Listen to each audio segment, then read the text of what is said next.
So it dawned on me that now you can be a gamer for free, and you can also be a gamer for relative cheap, and and that's definitely new compared to when I started out having interest in video games, computer games, whatever you want to call it.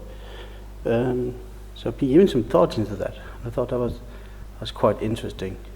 Um, Like the first I remember of even having computer games was because my dad would get some games as part of his subscription for a magazine, like a real physical magazine. Who has ever heard about that? I think it was called Computers for Everyone. But he had no interest in games. Like I don't remember he ever installing them, but he didn't throw them out. So he collected them. So I could then find some of the games. So I could find the games and try and play them. Of course, I'm not native English, so a lot of it was just lost, went over my head. I had no idea what's going on, and maybe I couldn't even use the computer probably. But now that's changed a lot.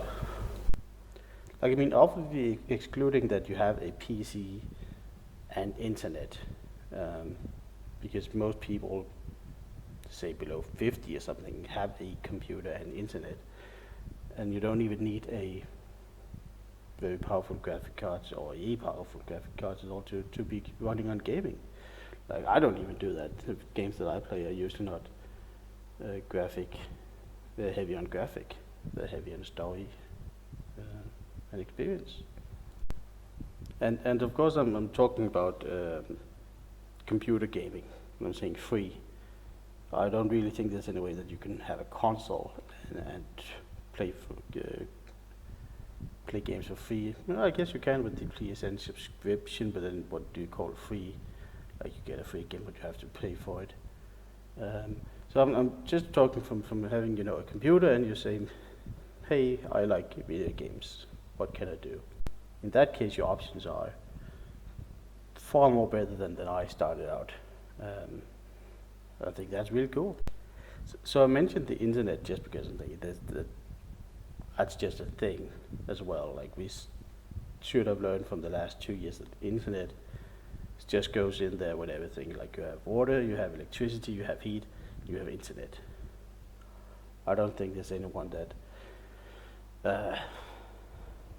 that sets up, lives anywhere without internet. And usually to these days, TV, like I was saying, TV comes below internet, and these days TV is on the internet. It's not that cable you're used to, or it's not the disk. You get a fiber or internet connection, and then you get the TV through that.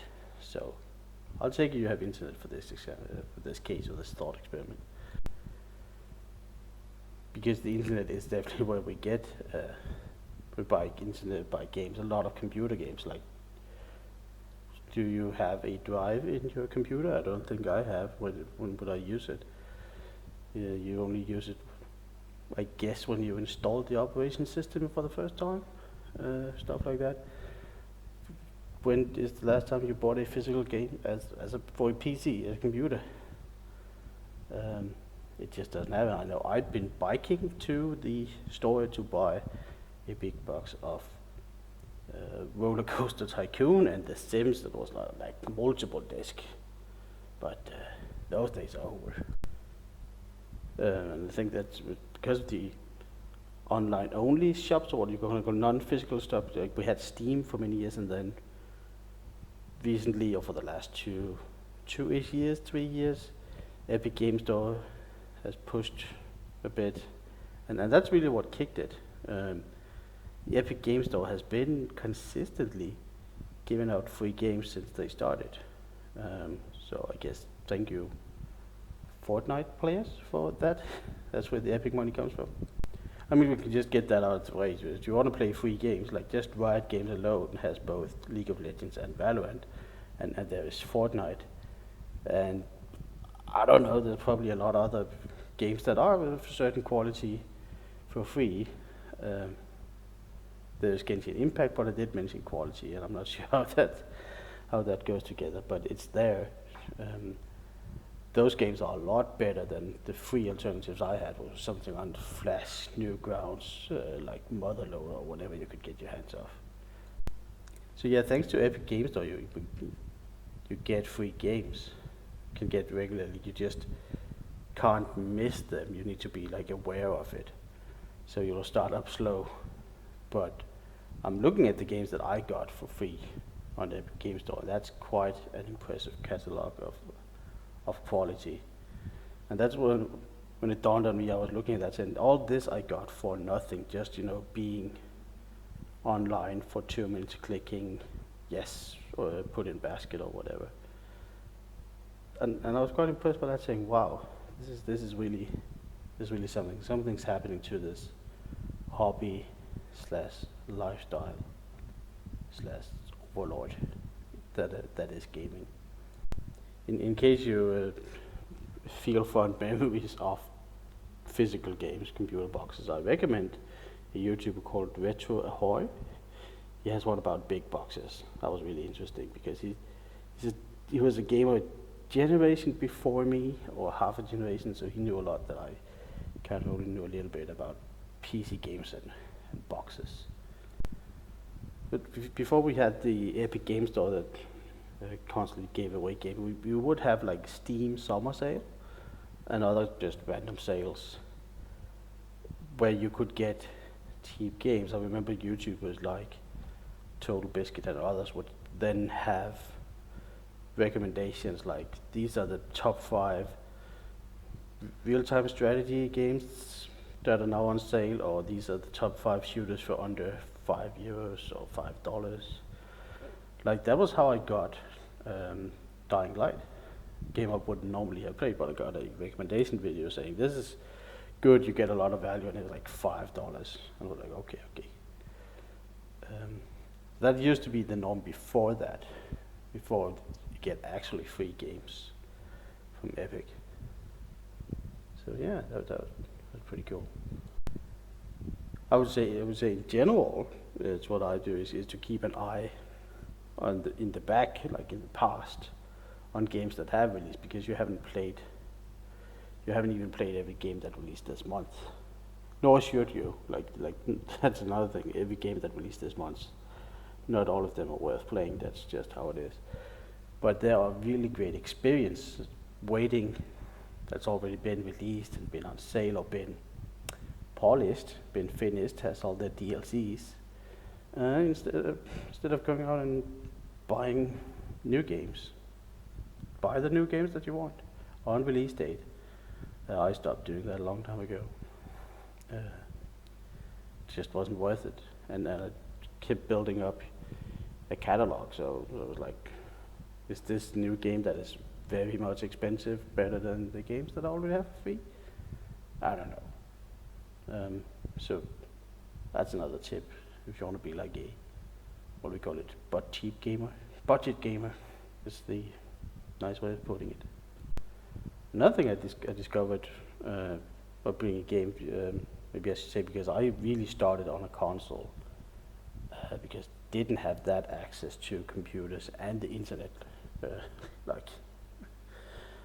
I grew up without it, mostly for the early stages.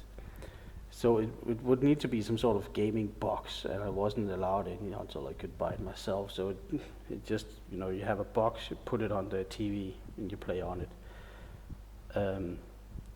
So I had to learn or discover PC gaming later. And one thing that I discovered, I was mentioning, is Humble Bundle, and it took me a while to figure out what it is. But for a budget PC gamer, that's worth keeping an eye out for. They have this subscription service that will give you also like 10 12 games a month. And again, not all of them will be for you, but if you play every game for like 2 or 4 hours just to figure it out, that's a lot of hours for, I think it's 10, 8, 12, roughly about the dollars, euros. And there has been some really good stuff within in the choice program. One recently, like all of Mass Effect and the Crash Bandicoot cool remake. Oh no, it was a Spyro. It was Spyro and Crash, but like there has been some what I call truly gems. So that's pretty awesome. But you if you don't want to sign up for the subscription, keep an eye on it. They have sales for. Usually they have some sort of themes like role-playing games or from a certain publishers like Capcom. Yeah, you can make some sweet deals as well.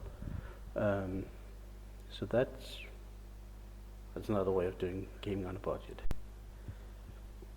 Even though the mobile market, I can go along and say that mobile phones can be part of gaming, and on phones you can definitely find some free games, and maybe even some of quality. I know I played a few. I think like Where's My Water? Something I had that was really fun about getting water to a alligator, was it crocodile that wanted to take a shower. That was really fun. The Xbox Game Pass seems really interesting. Like I mentioned, the PlayStation Network, which is kind of like a subscription, but really looks like the Xbox Game Pass is the next. It's a good move or a good deal for a budget gamer. Like Netflix for games, so you pay hopefully what is a fair monthly subscription. I haven't really looked into it, and then you have access to all of these games. So yeah, supposedly it depends on how much you game. So especially if you play like an old game, and it takes you a long time to play it,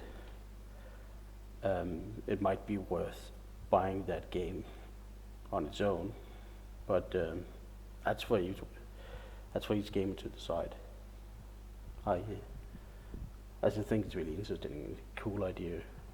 Like kind of like how Microsoft, when we had I guess we still have console wars, but we see how people can't get the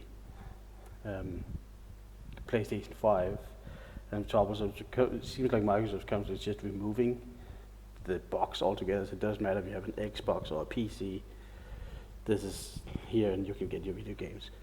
And I think that's worth checking out. Well, anyways, I think that was just my thoughts that struck me the other day. It's been rumbling in my head where I'm going like, hey, this hobby has actually changed a lot from being a gamer and having to keep an eye on releases and deals, so now you can game for free. That was quite a paradigm shift. That was pretty cool. Now, if only I could be a Lego fan for free, that'll be something. But yeah, I hope you found these ramblings amusing, and thank you for listening.